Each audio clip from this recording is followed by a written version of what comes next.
Google partners with Sony and Intel to launch Google TV. Amazon releases Kindle for the Mac, and some of you have some pretty pathetic sex lives, according to a new study about social networking. It's Thursday, March 18th. I'm Natalie Del Conte, and it's time to get loaded.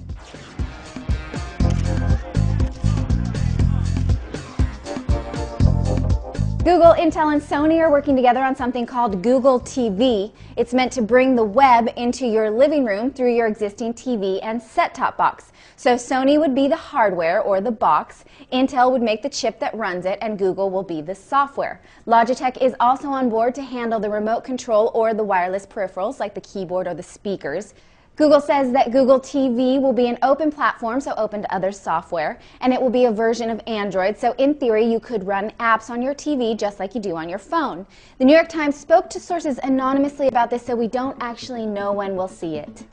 In an attempt to be more social, Yahoo has acquired a social network that I have actually never heard of. Yahoo announced the purchase of Citizen Sports, which apparently is a fan network for sports buffs. It probably isn't fair to judge them based on the fact that I'm not a member. I'm only loyal to a few select sports teams. Go Giants. Nevertheless, I suspect that Yahoo will integrate more social features into one of their more successful products, their fantasy leagues. AT&T announced a new line of chargers that will stop pulling power from your wall when it senses that the phone is charged. The chargers are called AT&T Zero chargers, and they're supposed to prevent the phantom power that's pulled off the grid, which AT&T estimates is enough power to power 24,000 homes per year. The chargers will go on sale as an accessory through AT&T in May, and they will be sold in packaging made from recycled paper. Amazon released a Kindle app for Mac. Previously, Amazon's PC version of its e-reader only worked on Windows computers. The Mac version is in beta, but it will let you access your Kindle books and view notes and highlights that you've made in the books, but unfortunately not make new ones just yet. You can also sync your place in your books so WhisperNet can pick up where you left off on your Kindle.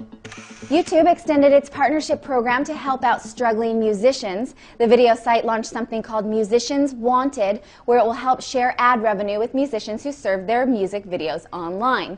This is only for U.S. artists for now, but it will likely expand overseas soon enough. This is good news for musicians because a good viral video can really garner some traffic and help them suffer a little bit less for their art. Sprint announced that it too will carry the Nexus One, the famous Google phone. This will run on Sprint's CDMA network, which is similar to Verizon's network. We don't know when, we just know that it will be soon.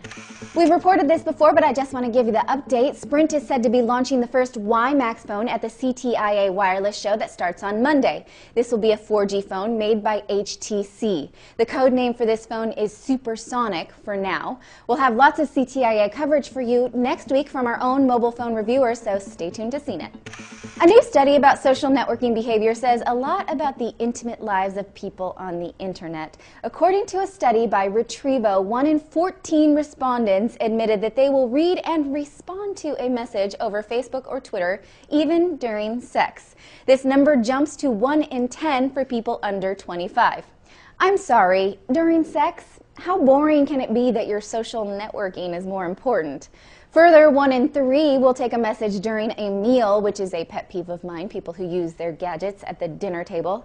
This is just sad, people. I hope you aren't having a meal with someone right now while you're watching our show or doing the other thing that we talked about. Those are all your headlines for today, and that wraps up your week of Getting Loaded. I will see you on Monday. Have a great weekend, and thank you for watching. I'm Natalie Del Conte with CNET TV, and you've just been loaded.